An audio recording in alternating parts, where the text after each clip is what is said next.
Buenos días a todos, hermanos, feliz año para todos vosotros. Me ha tocado predicar el Día de los Reyes Magos, así que espero que nos traigan muchas cosas.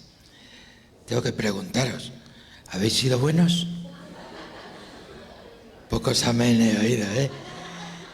No habéis caído en la trampa, porque Jesús le dijo al joven rico: ¿por qué me llamas bueno? Si nada más Dios es bueno, ¿verdad? No hay nadie bueno, solamente Dios. Y tenemos claro eso, ¿no? Así que bueno, lo que esperamos es lo que hemos cantado hoy, que el Señor siga permaneciendo fiel en nuestras vidas. No es poco regalo, ¿verdad? Ahora esta mañana estaba tomando café y veía las puertas de los centros comerciales abrirse y todo el Imperio Romano, y procede exactamente de unas fiestas que se llamaban los Saturnales. Eran unas fiestas en el Imperio Romano que ya sabéis que tenían un montón de dioses que se celebraban desde el día 18 al 24, y se adoraba pues al dios Saturno, y entonces pues era un poco bacanal comer, beber, como la Puerta del Sol, más o menos, algo parecido, ¿no? Y el día 25 de diciembre pues era la fiesta del Sol Invictus, que era la fiesta principal, porque el sol, la adoración al sol, era el culto principal en el Imperio Romano. Entonces, bueno, que sepamos que todo eso viene de ahí, ¿no? ¿Qué pasó? Pues que a partir del siglo IV, cuando se convirtió el emperador Constantino, pues entonces todas esas fiestas se fueron de alguna manera cristianizando. Proceso que duró siglos, y hasta el siglo VIII pues no se fue determinando ya por parte de la Iglesia Católica pues que eran reyes, que eran tres, que se llamarían así o asao. Todo eso fue un proceso, ¿no?, que duró mucho tiempo, duró siglos. Pero bueno, que es bueno conocerlo, ¿no?, para que sepamos como creyentes de dónde viene esta tradición. Realmente el nacimiento de Jesús, así como de su muerte y resurrección, se hacen eco los cuatro evangelios. En la Natividad solamente lo hacen dos, que es Lucas, capítulo 2, que se ha nombrado hoy, y Mateo 2, que es el que vamos a leer en esta mañana. Y todos como Iglesia rogamos a Dios que nos hable a través de su palabra, que permita que podamos seguir creciendo en madurez a la imagen del Señor y que podamos ser de testimonio para otros. Así que abrir vuestras Biblias en Mateo capítulo 2, leeremos de los versículos 1 al 12. Mateo 2, 1 al 12.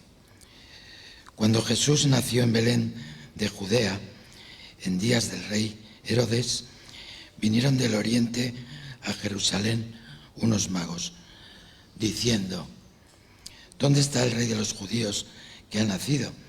Porque su estrella hemos visto en el oriente y venimos a adorarle. Oyendo esto, el rey Herodes se turbó y toda Jerusalén con él. Y convocados todos los principales sacerdotes y los escribas del pueblo, les preguntó dónde había de nacer el Cristo. Ellos le dijeron: en Belén de Judea, porque así está escrito por el profeta. Y tú, Belén, y pasa a nombrar el texto del Antiguo Testamento que está en Miqueas 5:2. Y tú, Belén, de la tierra de Judá, no eres la más pequeña entre los príncipes de Judá, porque de ti saldrá un guiador que apacentará a mi pueblo Israel. Entonces Herodes, llamando en secreto a los magos, indagó de ellos diligentemente el tiempo de la aparición de la estrella. Y enviándolos a Belén dijo: id allá y averiguad con diligencia acerca del niño, y cuando le halléis, hacedmelo saber, para que yo también vaya y le adore. Ellos, habiendo oído al rey, se fueron, y aquí la estrella que habían visto en el oriente iba delante de ellos, hasta que llegando se detuvo donde estaba el niño.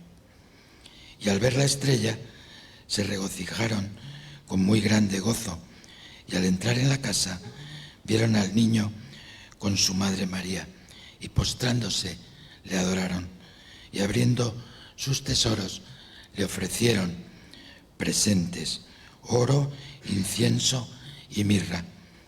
Pero siendo avisados por revelación en sueños que no volviesen a Herodes, regresaron a su tierra por otro camino. Vaya historia, ¿verdad? Entonces, yo lo primero que quería compartir con vosotros es, si Jesús no nació en estas fechas, porque ya sabemos que estas fechas vienen de una tradición pagana, entonces ¿cuándo nació? Hoy me decía una hermana, ¿traes algo nuevo para predicar? Digo, hombre, la palabra de Dios es viva y eficaz, espérate algo nuevo, porque el Señor siempre trae algo nuevo. Digo, a ver, ¿cuándo nació Jesús? Y me dice, en septiembre. Digo, anda. Digo, ¿y cómo lo sabes? Dice, por los pastores, por las vigilias. Y es verdad, pues más o menos ha pegado en el clavo, porque en Lucas 2, que también se narra la natividad, pues es verdad que se dice que los pastores hacían vigilias, es decir, estaban toda la noche cuidando el ganado porque estaba al aire libre.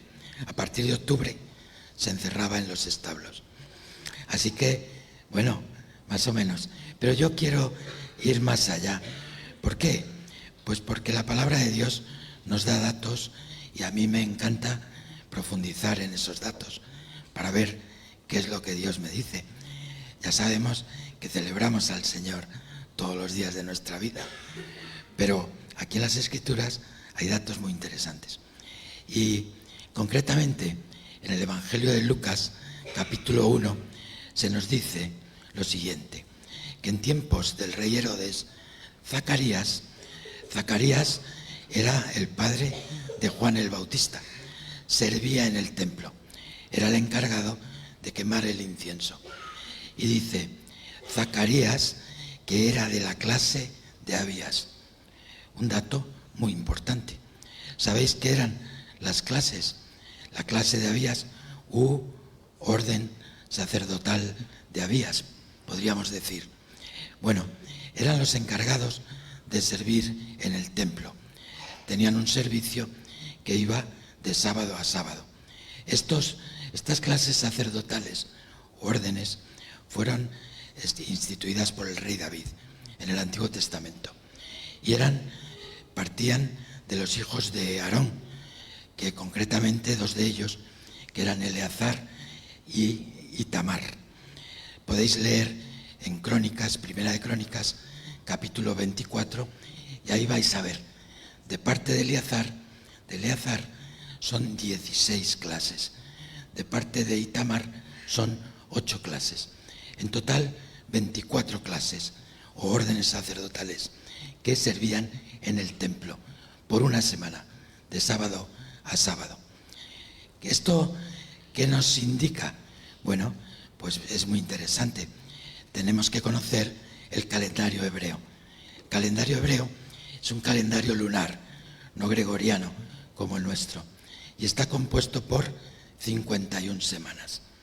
Había 24 clases sacerdotales que iban rotando y servían en el templo 2 veces al año. ¿Por qué? Porque de las 51 semanas había 3 que servían todas las clases juntas, porque eran fiestas de peregrinación, de obligado cumplimiento para todos los judíos. Y entonces, al haber una afluencia de gente enorme, pues era necesario que todas las clases sirvieran ahí en el templo. Entonces, teniendo esto en cuenta, si quitamos 3, que es Pascua, Pentecostés y Tabernáculos, quedan 48. Como son 24 clases, sirven 2 veces al año cada una de ellas. Muy interesante en Primera de Crónicas ver que se echó a suertes el orden en que esas clases iban a servir en el templo. Primera de Crónicas 24. Suertes, entre comillas, ¿verdad? Porque de aquí deducimos el nacimiento de Jesús. Si no el día exacto, sí más o menos. Entonces, esas suertes están un poco controladas, ¿verdad?, por el Señor. Y ahí en Primera de Crónicas 24 leemos sucesivamente las clases. Y a Abías le tocó el turno octavo. Zacarías, recordamos lo que hemos hablado, en Lucas 1, era de la clase de Abías. Por tanto, le tocaba servir en el templo en la semana octava. Si cogemos un calendario hebreo, esto os lo voy a explicar un poco por encima, necesitaríamos visionar en un calendario hebreo. Pero bueno, fiaros de mí.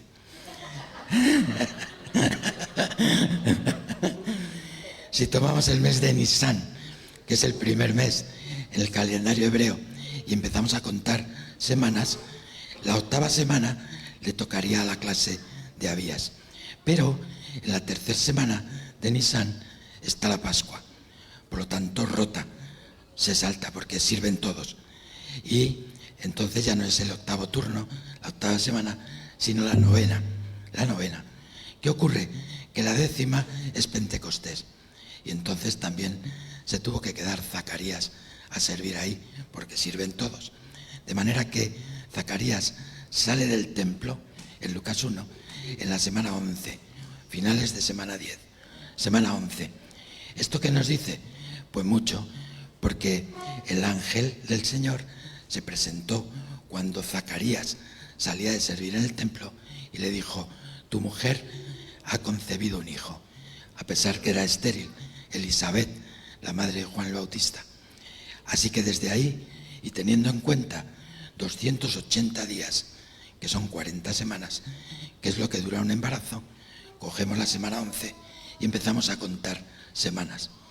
Una vez que yo identifico el nacimiento de Juan el Bautista, pues me voy a Lucas 1, versículo 26, y resulta que el ángel Gabriel se aparece a María para decirle: y ahora concebirás un hijo que llamarás Jesús. Y era, dice ahí, el 6º mes del embarazo de Elisabet. Así que 6º mes, 27 semanas a contar. Y a partir de ahí, concepción de Jesús.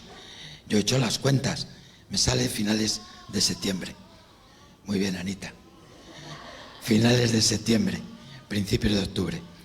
¿Coincidiendo con qué? Con la fiesta de Sukkot, con la fiesta de los tabernáculos. ¿Qué significa Sukkot?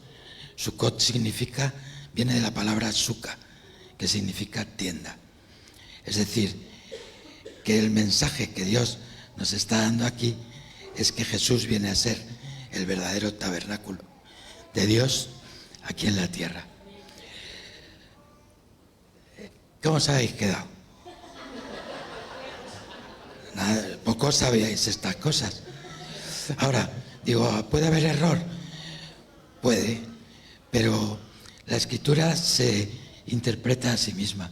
Cuando voy al Evangelio de Juan y me dice Juan: en el principio era el Verbo, y el Verbo era Dios, era con Dios y era Dios. Y este Verbo se hizo carne y habitó entre nosotros. ¿Sabéis lo que se traduce habitó? Montó su tienda o se tabernaculizó con nosotros. Va cuadrando, ¿no? ¿Qué os parece? Impresionante, impresionante la sabiduría de Dios en su palabra. Cómo me llena de verdad el que el Señor nos pueda revelar estas cosas. ¿Qué os parece que Dios fuera, Jesús mismo, el tabernáculo de Dios aquí en la tierra? Que Dios decidiera amarnos en esa forma, el creador del cielo, de la tierra, de todo el universo, el todopoderoso, quiere habitar con nosotros, quiere montar su tienda en medio de nosotros. Él dijo, el reino de Dios se ha acercado, está entre vosotros y está en vosotros, porque Cristo está en nuestros corazones. Fijaros que a lo largo de todas las páginas de la Escritura se ve esto, se ve la voluntad de Dios de querer vivir en medio de su pueblo, a pesar de todo. Él mandó construir, Éxodo 25, un tabernáculo. ¿Para qué? Pues para que tener comunión con su pueblo, para reunirse con su pueblo, para mostrarles las cosas que habían de venir. Ese tabernáculo provisional estuvo aquí en la tierra durante más de 400 años. Y dice la Escritura que la gloria de Dios bajaba como una nube y nadie podía entrar en el tabernáculo. Dice Hebreos 9:24 que Cristo entró en un tabernáculo no hecho de manos, que ese tabernáculo hecho por manos humanas era simplemente una figura del verdadero. Así que Cristo no entró en un tabernáculo hecho de manos, sino en el cielo mismo. Dice Hebreos 9:24. ¿Para qué? Para presentarse delante de Dios Padre por nosotros. Él es el tabernáculo de Dios aquí en la tierra. Ahí en ese tabernáculo donde Dios tenía comunión con su pueblo, se ofrecían sacrificios de animales, ¿verdad? Y esa sangre era llevada al lugar santísimo por el sumo sacerdote una vez al año para expiar los pecados del pueblo.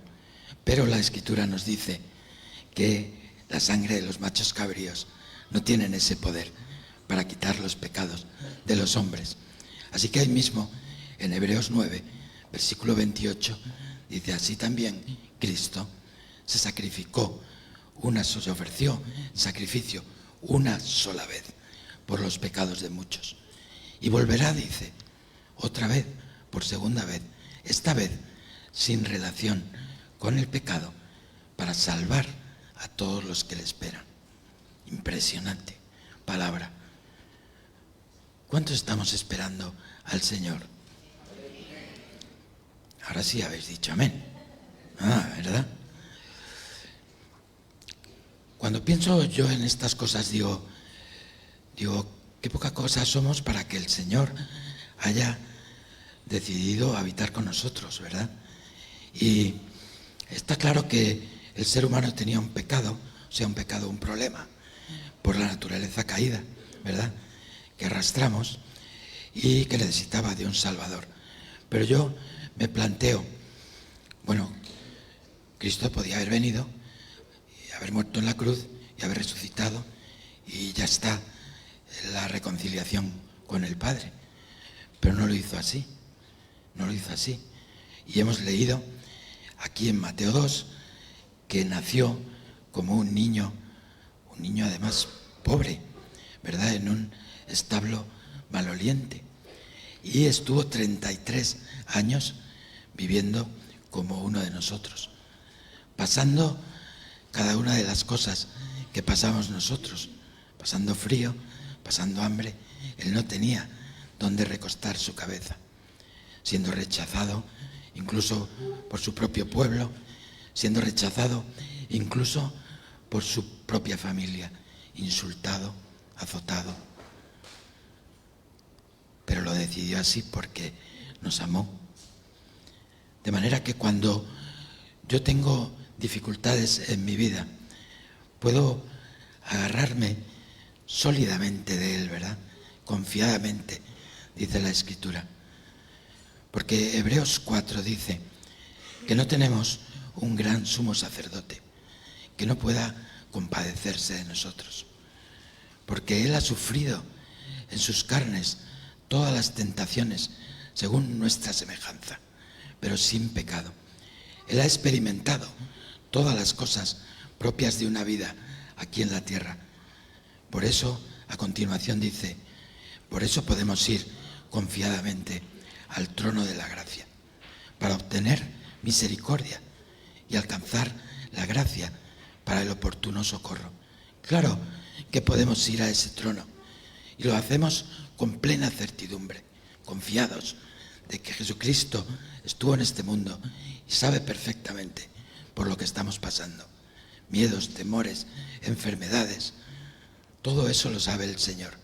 Antes incluso de que abramos nuestra boca, Él conoce toda nuestra vida.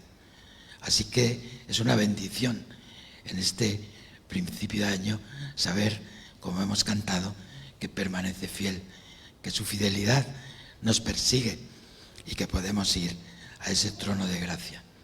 Nosotros mismos vivimos en un tabernáculo provisional. Así dice 2 de Corintios, capítulo 5, que vivimos en esta nuestra morada terrestre, ¿verdad?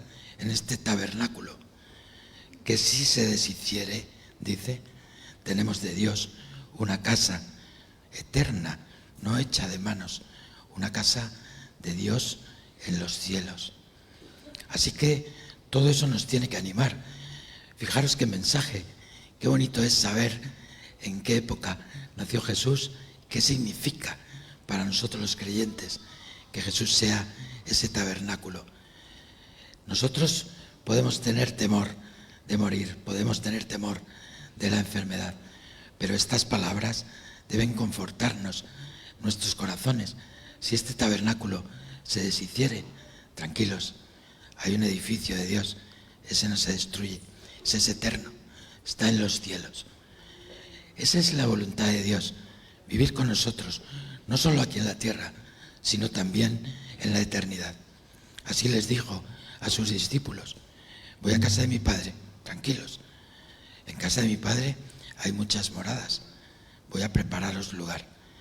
Y aquí viene una declaración que a mí siempre me pone la piel de gallina, porque donde yo estoy, quiero que vosotros también estéis. Es su voluntad. No sé por qué, pero ha decidido amarnos. El Salmo 103 dice: no nos pagó conforme a nuestras iniquidades, ¿verdad? Ni nos castigó por lo que habíamos hecho. Mas, así como los cielos están lejos de la tierra, así se engrandeció su misericordia para con nosotros. Increíble que Él quiera vivir con nosotros, ¿verdad? Que no somos absolutamente nada. Gloria a Dios, le adoramos por eso, le alabamos por eso, por su amor, por la misericordia que nos ha mostrado en nuestra vida. Fijaros que en el texto de Mateo 2 leemos que esos magos, me gustaron los niños de la obra del día 22, que tradujeron sabios, porque le preguntaron: bueno, a ver, ¿cómo queréis que os llamen? ¿Sabios? Pues correcto, ¿verdad? Sabiduría de Dios para nuestros niños, porque realmente esa es la traducción. Estos sabios que estaban en Oriente, pues eran sabios que se dedicaban a estudiar pues todo lo relacionado con las estrellas, los planetas, astrónomos, ¿no? Y entonces, en la escritura que hemos leído, dice que llegaron al palacio, porque claro, yo supongo que cuando viajaron, pues fueron a palacio, porque ¿dónde van a hacer un rey? Pues el palacio. Yo creo que jamás pensaron ir a un establo en la ciudad de Belén, que por cierto es otro cumplimiento de parte de Dios, ¿no? Bueno, ahora entramos en eso. Pero ellos vieron una estrella y llegaron a palacio y preguntaron: venimos a ver al niño, al rey de los judíos que ha nacido, a ver si nos podéis indicar. No tenían GPS ni nada. Entonces preguntaron allí a Herodes, que por cierto se turbó grandemente, y toda Jerusalén con él. Increíble, ¿no? Herodes se turbó porque tenía temor de todo el mundo que le quitaran el sillón del rey. Pues más o menos como los políticos hoy, ¿no? Se agarran al sillón. Pero en toda esta historia a mí me sorprende cómo llegaron al palacio de Herodes. Y dice los magos, es que vimos su estrella en el oriente. Su estrella en el oriente. Bueno, vale. Leemos comentarios y pudo ser un cometa, pudo ser una estrella fugaz. Y he leído en algunos comentarios que fue un hecho, pues de alguna manera insólito, que fue una conjunción o un alineamiento de varios planetas, Saturno y Júpiter, una conjunción, y además lo fue coincidiendo con la constelación de Piscis, que es la última de las constelaciones. Bueno, es posible que se diera esa circunstancia, pero no me creo nada que cogieran un camello desde 1500 kilómetros, además no eran judíos, eran impíos, y se hicieran 1500 kilómetros en camello hasta donde estaba Herodes y preguntaran por el rey de los judíos que ha nacido. Eso lo ponía la estrella también, ¿o qué? ¿Verdad? Entonces, ¿a qué me refiero? Me refiero a que Dios obró sobrenaturalmente, guiándoles hacia ese nacimiento. Y me llama mucho la atención, por supuesto, que no eran judíos. De hecho, Herodes se sorprendió y llamó a los principales religiosos, que también estaban turbados. Se turbó toda Jerusalén. ¿Cómo que ha nacido el rey de los judíos y no nos hemos enterado? ¿No? Entonces, a donde voy a parar es que estos magos o estos sabios recibieron de parte de Dios pues una dirección, ¿verdad? Con un mensaje. Y aquí ya se veía cómo Dios iba a ampliar el abanico a toda la humanidad, judíos y gentiles, ¿verdad? Cuando salieron del palacio de Herodes, encontraron otra vez la estrellita, que fue a pararse al pesebre, ¿no? Donde estaba Jesús. Pero una estrella, como está de alta, pues hay millones de años luz para llegar a la estrella. ¿Cómo voy a saber yo que se ha parado encima del pesebre? Hay una altura tremenda, ¿verdad? ¿Bajó la estrella o qué? Hasta que se posó en el pesebre.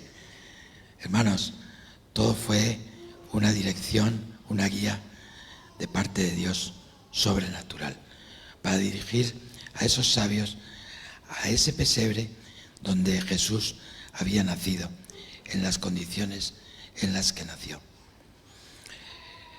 Me encanta que Herodes llamó a los sacerdotes. Oye, que estos están diciendo que el rey de los judíos ha nacido. Hay que ver dónde ha nacido para ir yo a adorarle. A adorarle nada. Mandó matar a todos los niños menores de 2 años. ¿Por qué? Pues porque temía que un rey de los judíos le pudiera sacar de su trono. Recordad que Herodes mató incluso a 2 de sus hijos. Bueno, mataba a todo el que suponía una amenaza para su reinado, pero llegó incluso a matar a 2 de sus hijos que se supone que serían herederos a ese trono, ¿no? Por tanto, la turbación de Herodes se basaba en ese miedo, en ese temor. Por eso mandó matar a todos, ¿no? Pero los magos se fueron y guiados por Dios fueron allí a parar al pesebre de Jesús. ¿Qué lecciones traigo de todo esto? Pues una lección de que Dios, igual que dirigió a esos sabios, también a nosotros nos dirige. Él dirige soberanamente nuestras vidas. Las dirige, nuestras vidas se las dirige el Señor Todopoderoso. Fijaros que cuando fue consultado los sacerdotes, oye, ¿dónde iban a hacer? Pues tiraron de Biblia, ¿verdad? Fueron ahí a Miqueas 5:2 y ahí el profeta, 700 años antes de Cristo, dijo, van a hacer en Belén Efrata. En Belén Efrata. Y esto es algo curioso, ¿no? Porque en Nazaret, que estaban José y María a punto de dar a luz, pues Si hubieran dado a luz allí, la profecía de Miqueas, ¿qué hubiera pasado con ella? Pero curiosamente se lanzó un edicto por el cual todas las personas tenían que ir a su lugar de origen a empadronarse. Y ellos eran de Belén. Así que se fueron para Belén y llegaron de milagro, ¿verdad? Porque nada más llegar es cuando María dio a luz allí en aquel pesebre. Fijaros cómo Dios maneja todos los hilos para que todo lo que ha compartido en el Antiguo Testamento en cuanto a profecía se cumpliera. Él solía decirle a su pueblo: os digo las cosas antes de que sucedan, para que cuando sucedan creáis que yo soy. Él es nuestro Dios todopoderoso, soberano en nuestras vidas. Dice Gálatas 4 que cuando llegó el cumplimiento del tiempo, ¿qué cumplimiento? El tiempo de Dios. Cuando Dios determinó que Jesús tenía que nacer, lo hizo. Cuando llegó el cumplimiento del tiempo, Jesús nació de una virgen y bajo la ley. ¿Para qué? Para que recibiéramos la adopción de hijos. Tabernáculo de Dios con los hombres, su voluntad, que seamos de su familia, tener comunión con nosotros. Nos adoptó, es un plan de salvación eterno, ¿verdad? Instaurado por Dios, que se cumple a rajatabla, paso a paso, y Él nos guía. El Espíritu Santo es nuestra guía. El Señor dijo: no os preocupéis, yo me voy, pero os dejo el Consolador.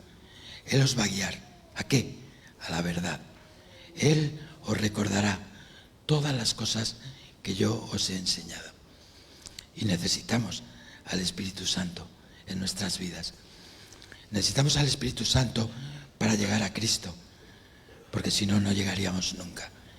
1 Corintios capítulo 12 dice: nadie que tiene el Espíritu de Dios en sí mismo puede llamar anatema a Jesús.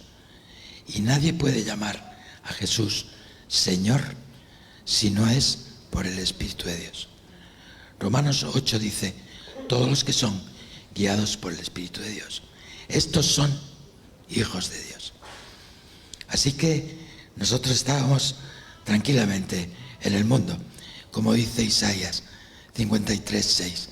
Todos nosotros nos descarriamos como ovejas, cada cual tiró por su camino, mas Jehová cargó en él, en Jesús, nuestros pecados. Ocupó su lugar, vino a salvar lo que se había perdido, a ti y a mí. El Espíritu Santo nos lleva a Cristo y no podemos llegar a Cristo sin el Espíritu Santo. El Espíritu Santo es el que obra en nuestros corazones para que esto se produzca. Tito 3:5 dice: nos salvó, no por obras de justicia que hubiéramos hecho, sino por el lavamiento de la regeneración y la renovación en el Espíritu Santo. El Espíritu de Dios, enviado por Dios Padre a nuestros corazones y que mora en todos los que hemos creído, hace una obra de regeneración en nuestros corazones. ¿Qué consigue con eso? Consigue que podamos ver nuestra necesidad y nos conduce al arrepentimiento. Cuando nos arrepentimos, podemos entrar directamente en el reino de Dios, porque Dios no nos pide nada más que reconozcamos que hemos pecado, ¿verdad? Y que abracemos a Jesucristo con un solo sacrificio. Hizo perfectos a todos los que somos apartados para Dios. Nos lleva a Cristo. El Espíritu de Dios nos guía a Cristo, pero también nos guía en nuestra vida después de recibir a Cristo. Tengo un amigo conocido que es de un pueblo y toda la vida está en el pueblo, y no va a decir de dónde por si hay alguno por aquí del mismo pueblo. ¿Me dejáis beber agua?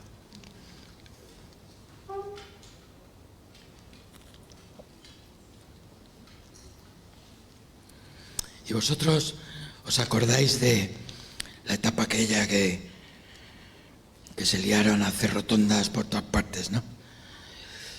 Hubo que empezaron a hacer rotondas y está todo lleno de rotondas.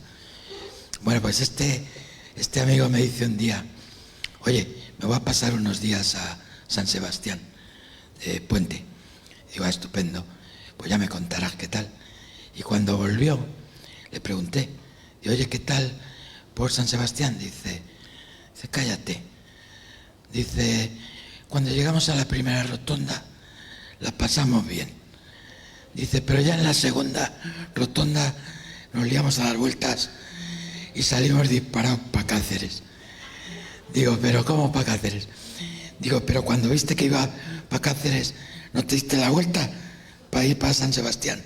Ya tenía las reservas del hotel y todo. Dice, no, ya tiramos para Cáceres. Digo, vale. Y es de risa, pero la vida de las personas que no tienen al Señor es así, no tiene dirección. Entramos en una rotonda y de repente nos vemos por allá, por los cerros de Úbeda, y muchas veces ni siquiera sabemos cómo hemos llegado hasta allí. Y le decimos al Señor, Señor, ¿por qué a mí me pasa esto? Pues porque no has tenido en cuenta a Dios, ni su palabra, ni te guía el Espíritu de Dios. He conocido mucha gente a lo largo de esta vida, pues ya tengo unos años. He visto a muchos salir de las rotondas por el sitio que no era. El otro día escuchaba a Rosario Flores, ¿verdad? La hija de Lola Flores, que decía, es que esta generación mía nos pilló de lleno todo el tema de las drogas, ¿verdad? Y el hermano, Antonio Flores, murió por ese motivo. Y es verdad, yo en mi barrio de Madrid se han muerto la mitad, porque no hay dirección, no sabemos hacia dónde vamos, no tenemos las cosas claras, ¿verdad? Pero en el Señor sí las tenemos. Por eso, el hecho de que Jesús quisiera morar con nosotros, el hecho de que Jesús nos enviara a su Espíritu Santo, que sirve de guía en nuestras vidas, es fundamental para nosotros como creyentes. Josué 1, versículos 8 y 9, dice, nunca se apartará de tu boca este libro de la ley. Ese fue uno de los primeros versículos que leí yo, porque dice, sino que meditarás en él de día y de noche. Yo decía, qué exageración, de día y de noche tengo que dormir. Pero ahora que predico hace 25 años, me duermo con todo el sermón aquí en la cabeza y no puedo dormir pensando en el sermón. Y me acuerdo de Josué 1:8 y digo, qué razón lleva el Señor. Nunca se apartará de tu boca este libro de la ley, sino que de día y de noche meditarás en él. No es un plan para leer la Biblia toda entera en un año, no. Es meditarás en él. Rumiarás, de hecho, lo masticarás, le sacarás todo el jugo, porque es fundamental para tu vida. Hay una profundidad en las Escrituras que nunca podremos llegar al fondo mismo de ellas. Nunca se apartará de tu boca este libro de la ley, sino que de día y de noche meditarás en él. ¿Para qué? Para que guardes y hagas conforme a todo lo que en él está escrito. ¿Y entonces qué? ¡Hola! ¿Cómo se nota el discipulado de la iglesia, eh? ¿Se saben los versículos de memoria, pastor? ¿Esto qué es? Entonces harás prosperar tu camino y ¿qué te saldrá bien? Todo te saldrá bien. Quizá no son las cosas que deseamos, pero en Cristo sí, lo vamos a tener todo. Él permanece fiel con nosotros. Así que el Espíritu Santo nos guía a Cristo y el Espíritu Santo nos guía a las Escrituras reveladas por Dios. ¿Para qué? Para que sean una guía para nuestras vidas. Y si me permitís, utilizando la metáfora de las rotondas. Cuando lleguemos a una rotonda, saldremos para San Sebastián, no para Cáceres, porque tendremos claro cuál es la voluntad de Dios y qué es lo que a Dios le agrada. Aquellos magos tenían una intención al ir a buscar a Jesús que había nacido, que era, y es mi tercer punto, adorarle, correcto. ¿Por qué? Porque Él es Dios, Él es digno de toda admiración, Él es digno de toda adoración.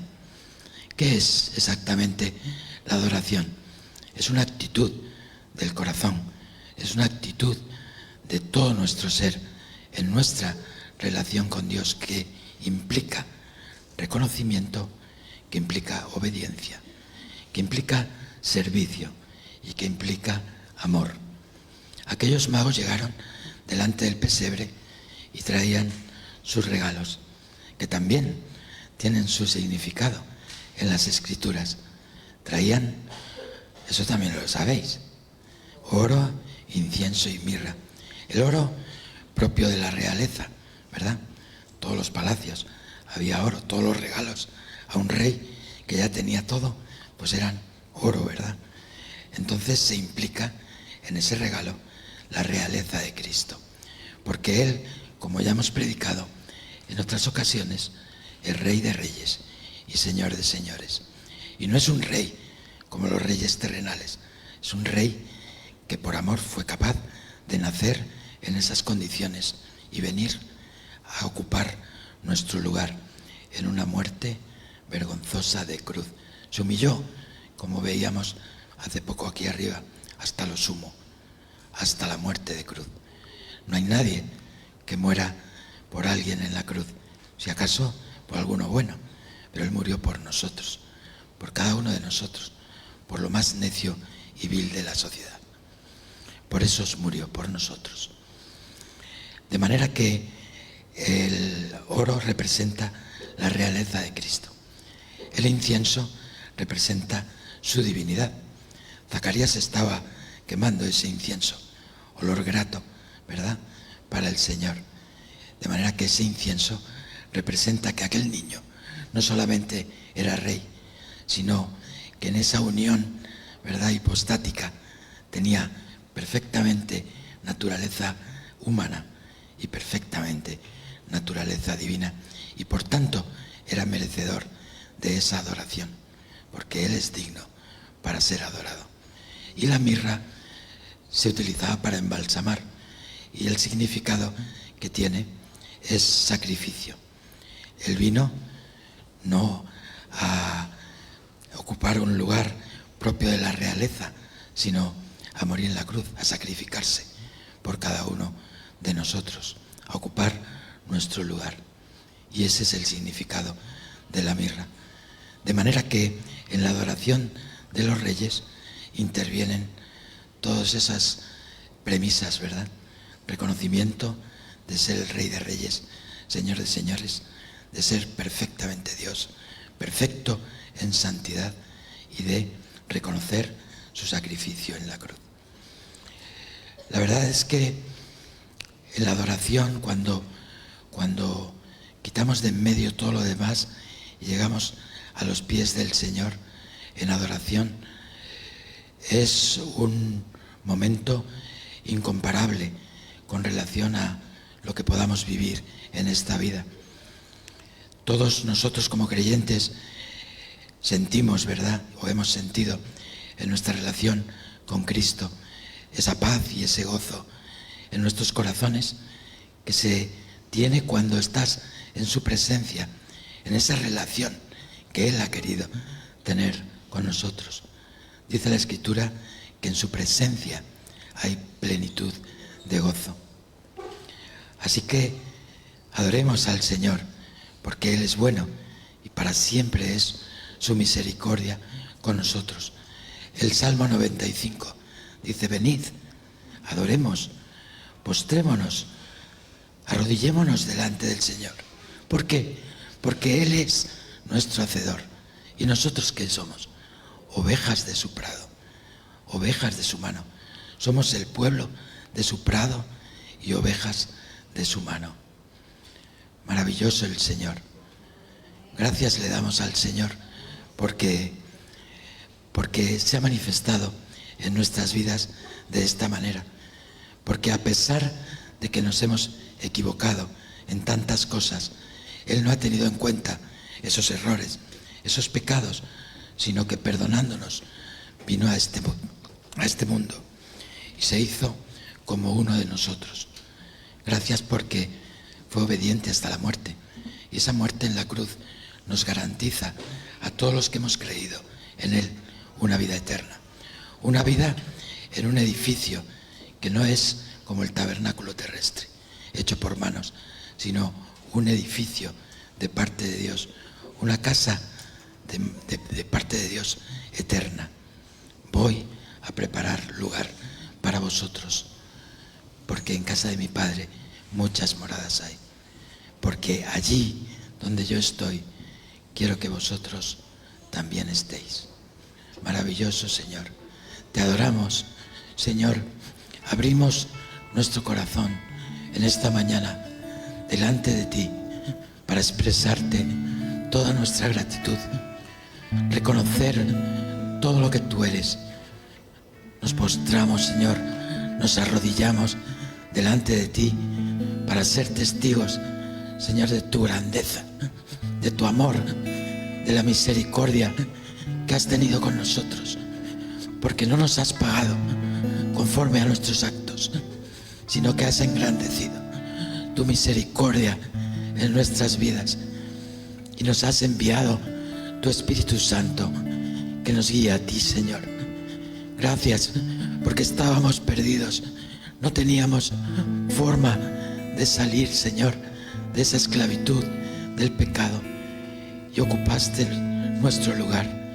Gracias por tu sacrificio. Te adoramos, nos arrodillamos delante de ti para reconocer que tú eres Dios Todopoderoso. Señor, a ti sea la gloria. Gracias, Señor, por esta iglesia. La ponemos delante de ti, Señor, en este nuevo año 2025, porque necesitamos de tu guía, porque necesitamos de tu dirección. Espíritu de Dios, somos dependientes de ti.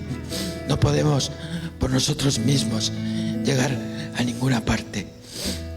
Mostramos nuestra gratitud a ti, nuestra dependencia de ti, nuestra adoración. Te amamos, Señor, te amamos. Gracias por tu pueblo. Ayúdanos a seguir fuertes, Señor, confiados, con plena certidumbre. Amén.